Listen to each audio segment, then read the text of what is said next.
అందరికీ నమస్కారం. ఈరోజు మనం ఒక ఆసక్తికరమైన పుస్తకం గురించి మాట్లాడుకుందాం. జాసన్ ఫంగ్ రాసిన ది ఒబేసిటీ కోడ్. ముఖ్యంగా దాని పరిచయంలో కొన్ని ఆలోచింపజేసే విషయాలున్నాయి. అవును. అంటే ఈ పుస్తకం అసలు మనం ఊబకాయం గురించి ఇన్నాళ్లు ఏమనుకుంటున్నామో దాన్ని కొంచెం గట్టిగానే ప్రశ్నిస్తోందనమాట. ఎందుకు మన పద్ధతులు పనిచేయట్లేదు అని. కరెక్ట్. ముఖ్యంగా ఈ రచయిత ఆయన నెఫ్రాలజిస్ట్ కదా, అంటే కిడ్నీ స్పెషలిస్ట్. ఆయన తన పేషెంట్స్లో ఒకటి గమనించారట.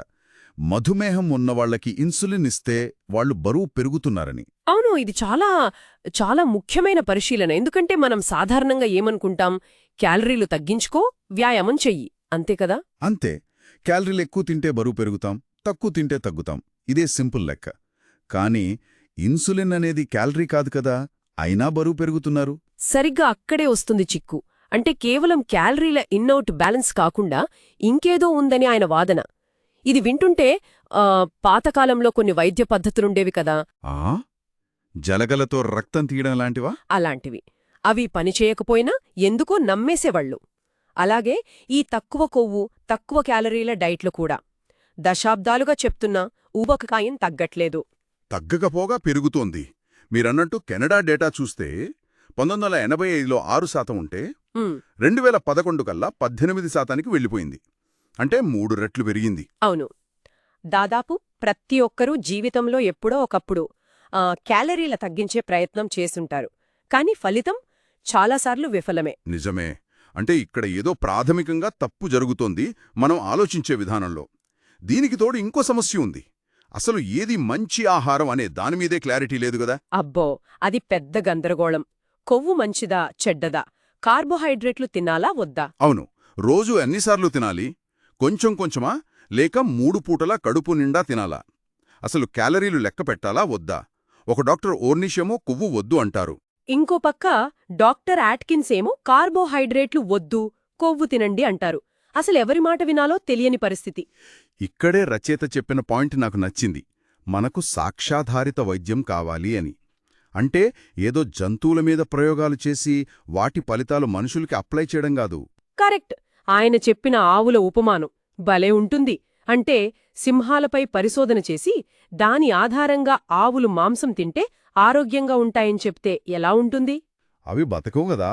అంటే మనం మనుషులం, మన జీవశాస్త్రం వేరు.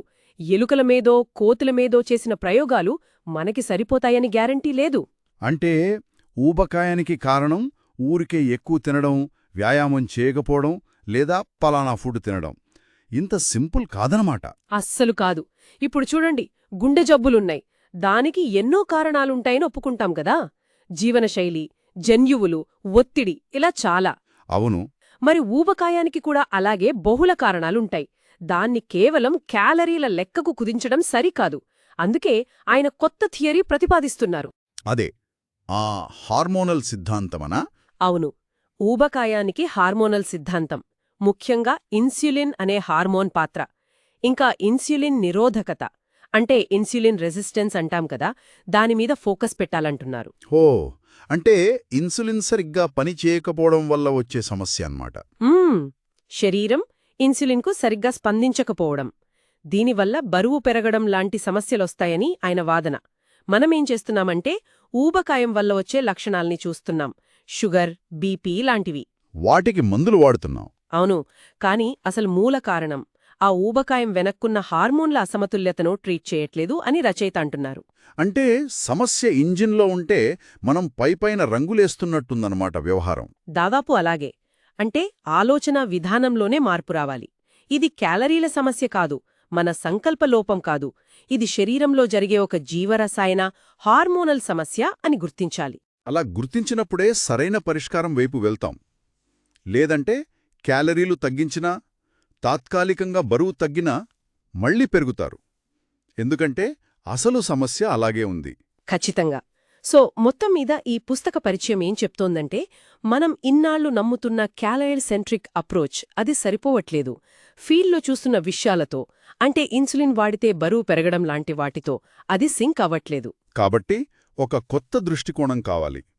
మనుషులపై జరిగిన పరిశోధనల ఆధారంగా హార్మోన్ల పాత్రని, ముఖ్యంగా ఇన్సులిన్ పాత్రనే అర్థం చేసుకునే ప్రయత్నం చేయాలి. అవును, పాత దారులు పని చేయనప్పుడు కొత్త దారులు వెతకడం తప్పదు కదా. నిజమే.